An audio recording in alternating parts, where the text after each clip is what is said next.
Welcome back to all you dreadful people out there.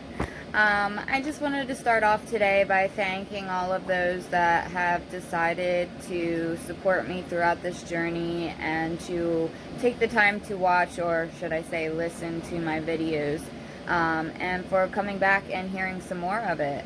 I did also want to make a point to let everybody know that I know sometimes I might joke around a little bit or make light of some stuff, but by all means, what I'm saying is true to the best of my memory, and it's not a joke whatsoever. I think I try to add a little humor into it to help relieve the heaviness of the situation at times and to help my viewers to want to come back till the end. Um, it's very difficult, should I say, to share with the world my life details. But I started writing this for a reason, and the number one reason being that it truly helped me escape for a while during a really low point in my life. And also during that time, I started getting into reading memoirs, whether they were by celebrities or they were drug stories or whatever type of memoirs out there. I just fed on them, and they really encouraged me, and ultimately they encouraged me to making my own and to want to do the same for others that the memoirs did for me when I read those. So I'm sorry if me reading to the audience is a bit dull, but for now that's all I kind of have in order to share the whole story. It's always been kind of easier for me to write my feelings. I've always been a big journaler, and that's kind of where this came from. As you can tell, I do the and like and stuff all the time, so it's just easier for me to read it that way. But with that being said, I do like to make little commentaries throughout to help explain, or because it's been so long since I started writing this initially, and things have changed, or my feelings might have changed, or I just want to be able to explain things to people. Eventually, I'd like to do live feeds where people can write questions or ask questions right then and there. But until then, please know that the platform is open and you can leave comments below or ask questions, and on my next video I will do my best to answer them. Also, just so you know, like in the last video, I didn't say the correctional facility that I was at. So there may be some name changes or date or place changes just to keep privacy for those of the people involved in the story that might not want to be involved in my story. Although everybody that's pretty close to me that knows about this or that might be involved in the story already is aware that I've done this. So I don't think they'd really care, but just, to be safe, I want to keep that privacy for them. I also wanted to let everybody know, and maybe I'll add it to my comments below after this, but the original vlog that I started years ago before I really added to my content, and I have a separate page for on Facebook that still has all the original videos on it. If you want to check that out, is at Sugar Shack of Truth, and that is SUGASHAKOFTRUTH.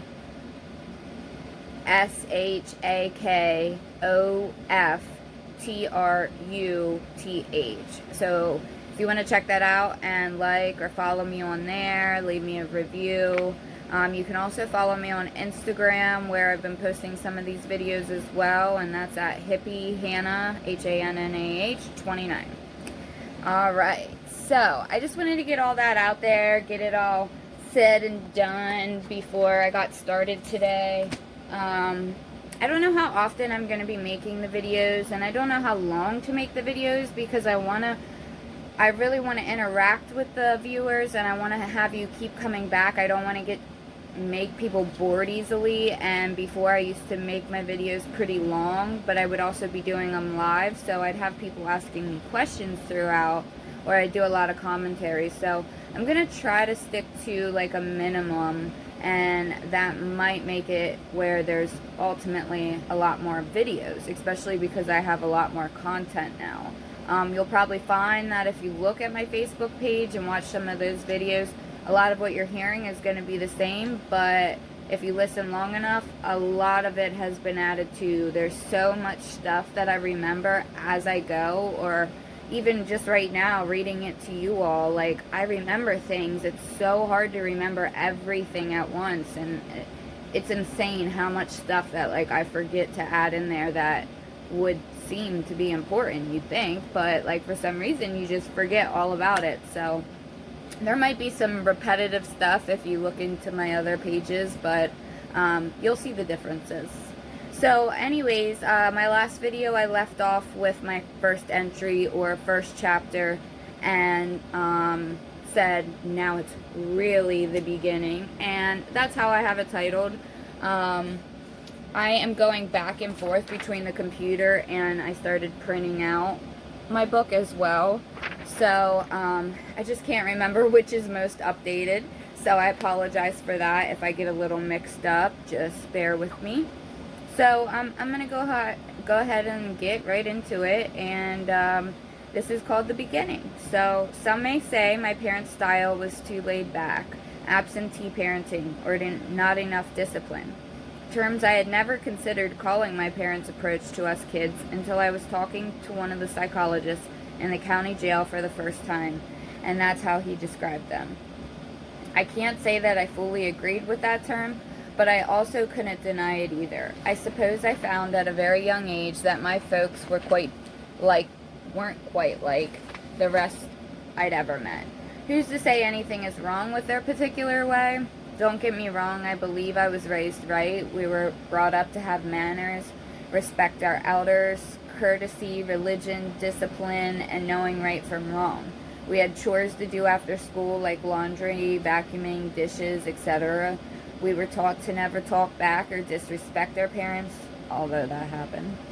I encountered many families in my childhood or lifetime where the kids would curse their parents, call them names, or even get physical with one another. And to me, those were like unthinkable acts to perform against my mom or dad. That's just how it was in my family. Not saying that those things never happen, especially down the line in my addiction, but, you know, growing up, it just seemed unfathomable. But I'd have to say the families who didn't tell one another they loved them or showed any form of affection would bother me the most. Granted, we had to do our homework, and we were never really rewarded for good passing grades on report cards, nor were we punished for bad ones, but it was definitely obvious what was expected of us. And knowing how happy my parents would be when they received good news was a reward all on its own, to me at least. When I got older, my dad taught me to never start a fight, but to never back down from one either, to stick up for myself. The rest all really falls in line with what is expected of and what the norm is for basically any family raising kids.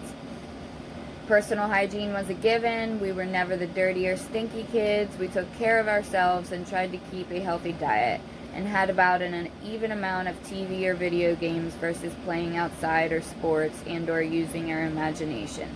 That was always a plus about living in a small town like, I'll go ahead and say this one, Needmore. Yeah, it's that unbelievable. The town is literally called Needmore, one word, which was my dad's hometown.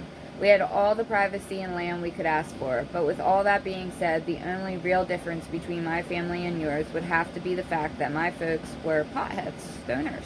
Yep, they loved to smoke an abundance of marijuana. I was in about 4th or 5th grade when I first discovered what a bowl or a bong was. My older neighbor friends decided to fill me in on the secret that seemed like everyone knew except for me, that my parents would smoke with my older sister and her friends too. I remember spying on them all smoking out of a hookah one night through a window. Then I started finding their paraphernalia throughout the house and garages, and I don't know why, but I would get so damn angry when I'd come across them, so I started busting them to shit with a hammer. Don't ask me, but I just saw red, and I knew I would never get in trouble for it because they wouldn't want to admit it was theirs. Besides the weed, there was always some form of alcohol or beer products in our fridge.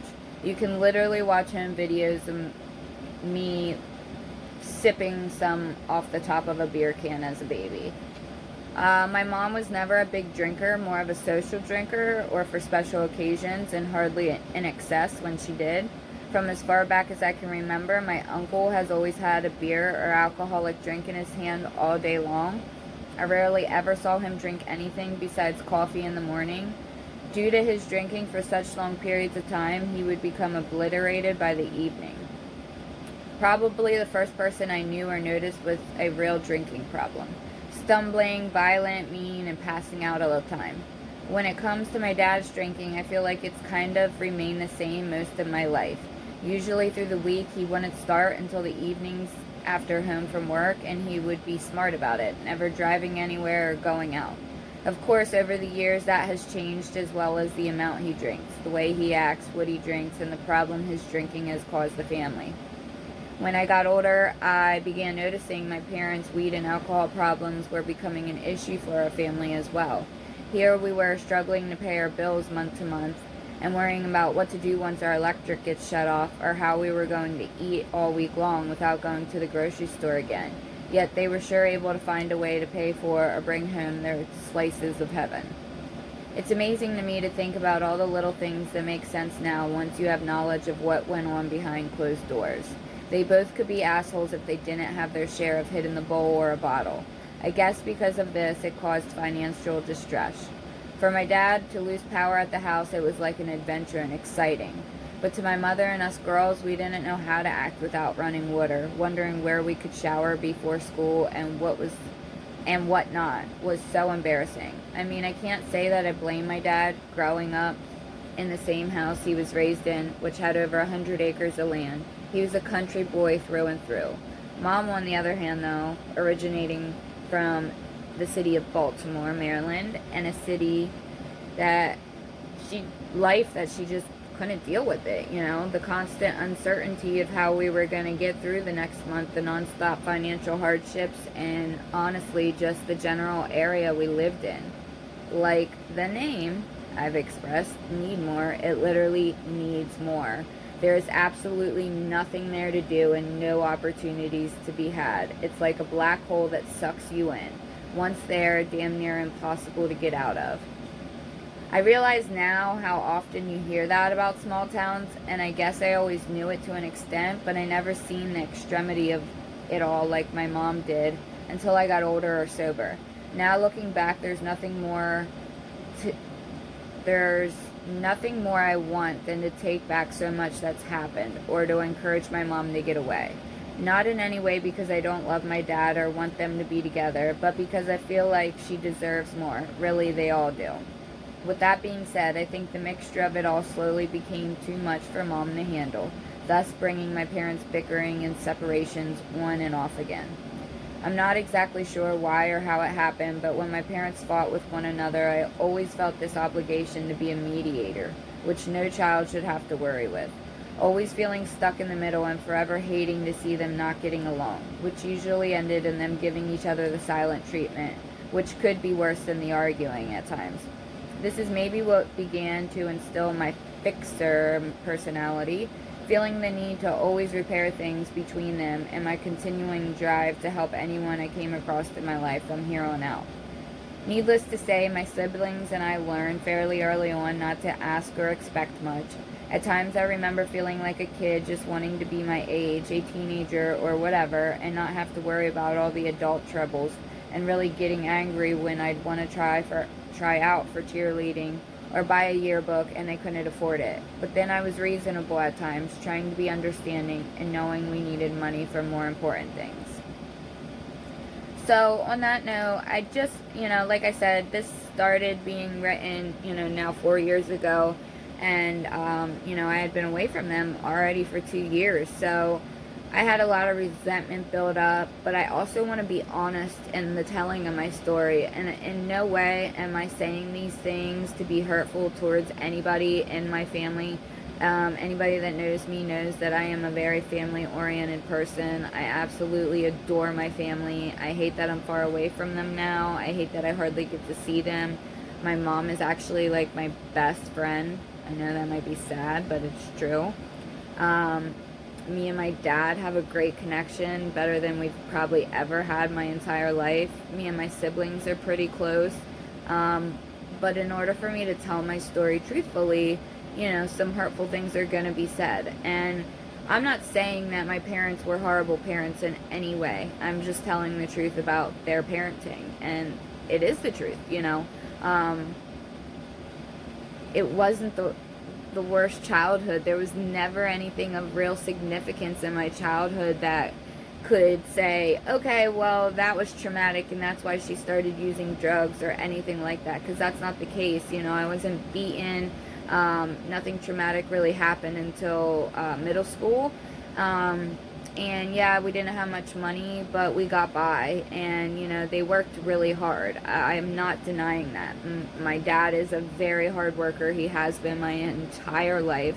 My mother as well, on top of being, the mom of the household, taking care of us kids, having another child at a later age, so now she's still parenting on top of being a grandparent. Like, she's my ultimate hero. So, for those of you watching, I just don't want you guys to get the wrong idea. I really just want you guys to know, just like any other book or story or memoir you've read before or heard, this is strictly facts and not because I feel some type of way about people. I'm going to continue to go a little bit longer just because we didn't get into a whole lot yet today, even though the video is already a little bit longer than the last one. So I'll go ahead and continue on. Again, feel free to comment, like, subscribe, ask questions, give me advice if my writing sucks, if my reading sucks, if there's anything I can do that would make these more attractive. And believe me, I'm aware that my videos are very immature at the moment. I am still learning how to become a video maker and a video editor compared to what's out in the world these days. Like, I know nothing compared to that, but I'm trying.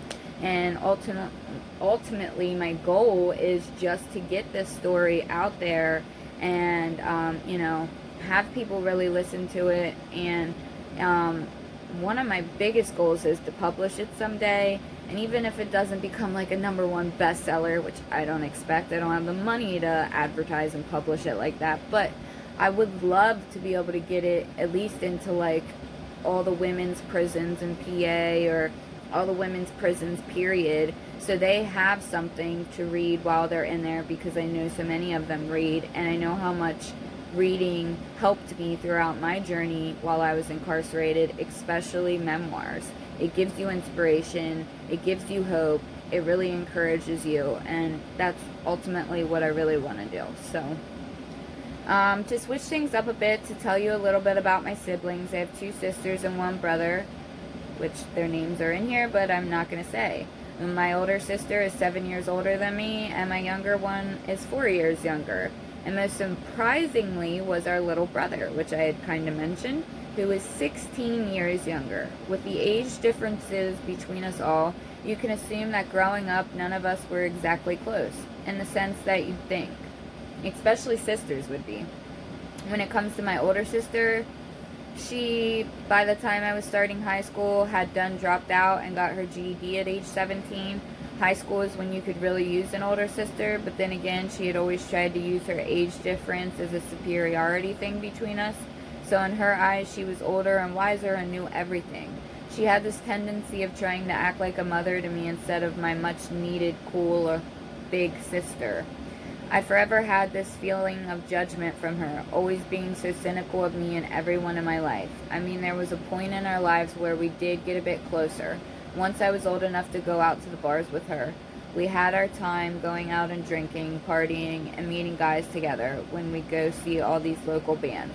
I admit it was a good time. I enjoyed doing this with her. But there was always something else that kind of hung over our relationship too at this point. No matter what, she had always thought I was going behind her back to sleep with her friends or ex-boyfriends. It didn't matter how much I tried to prove myself to her. We had gotten to this point where she could be interested in guys my age, and guys her age could be interested in me. Now with my little sister, we were a bit closer in age and therefore did a bit more together.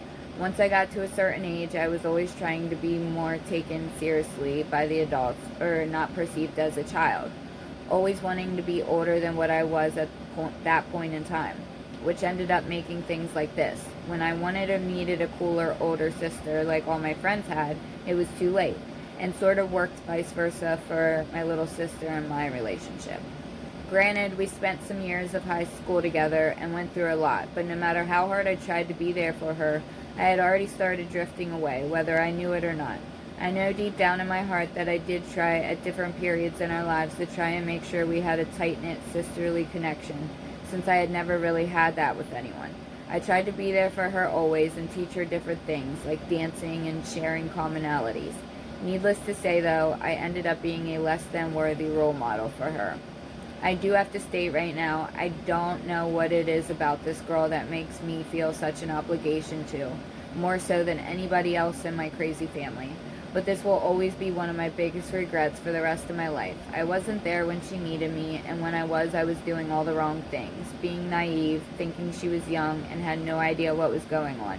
But she knew. She saw all the abusive guys in and out of my life. She saw me drunk and disorderly. She saw me depressed more than any 14-year-old girl should be. And she saw me high most of all. So by the time she was old enough and I was trying to fight for that connection, I don't blame her for wanting to distance herself or for not wanting anything to do with me. I worry about my baby sister every day of my life now, and I want the absolute best for her. I want to make her proud and not embarrassed to be around me. So that's what I'm working towards with her now. Now moving forward, my brother, my much younger brother, what a shock that was to all of us. My parents told us they had this big Christmas gift for us girls to all share. We were racking our brains about what it could be. A four-wheeler, a pool, a trampoline, etc. Then one day they took us all up to their bedroom and told us that our big gift was going to be a new little brother. Well, we didn't even know my parents could still have kids. With my mom getting so sick with my little sister during the labor, where she almost died, it definitely scared us to think about. But all in all, we were very excited to have this new addition, and I knew how badly they've always wanted a little boy of their own. When he came, he was perfect, with a little bit of a lazy eye and having seizures when he was an infant. I remember that being one of the very first times I had ever had to call 911 myself for someone so close to me. This little precious boy started turning blue, and I had never seen someone so little go through something like that. As he grew up, now 13 years old, the lazy eye was corrected and he no longer has seizures, which he's also a little older than that. So, I think I'll probably stop there because now it kind of moves on from my family to me, and I think it's a good spot to stop. So this was a little bit longer than the last video. Again, like I said, I don't really know how to time out the videos or how long they should each be to keep people interacted. So if you have any ideas on how to make my videos better or how long they should be to keep people watching and to interact with them, or if you have any questions, like I said, it's a completely open platform. Just try and keep it appropriate. Again, this isn't for children or people under the age of 18. Things get pretty vulgar and pretty serious, and there's some situations and details and language that is definitely not appropriate. But I truly hope you enjoy, and I truly hope you come back, all you dreadful people out there. And I just really hope this is getting the point across, and that I can gain the subscribers that I'm looking for, and I can get the support out there that I need for myself and my sobriety, as well as helping others. And that's, again, my ultimate goal, is to help other people and be an inspiration for them. So I hope you enjoy. I hope you have a great day, and please come back and watch for more videos by Hannah Dreadful. The story is called Organized Chaos. Alright, thanks everybody. Like and subscribe below.